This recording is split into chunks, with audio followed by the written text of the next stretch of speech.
Atala Naufal bagikan kondisi Vena Melinda terbaring di RS imbas KDRT. Vena Melinda diketahui masih terbaring di rumah sakit di Jawa Timur. Hotman Paris mengatakan, Vena Melinda saat ini masih dalam keadaan lemas. Vena Melinda mengisahkan luka di hidungnya, dan kini merasakan sakit di bagian tulang rusuknya.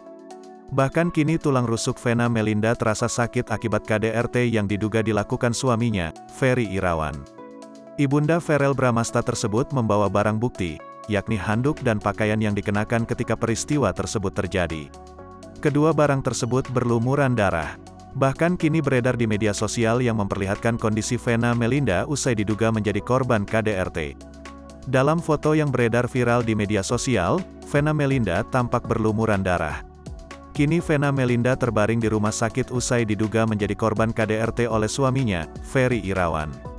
Hal ini terlihat jelas dalam unggahan yang dibagikan Atala di Instagram pribadinya. Vena Melinda tampak terbaring lemas di atas tempat tidur rumah sakit. Publik pun ikut prihatin dengan kejadian yang menimpa ibu 3 anak tersebut. Kini banyak yang mendoakan Vena Melinda segera pulih dan tidak mencabut laporannya terhadap Ferry Irawan.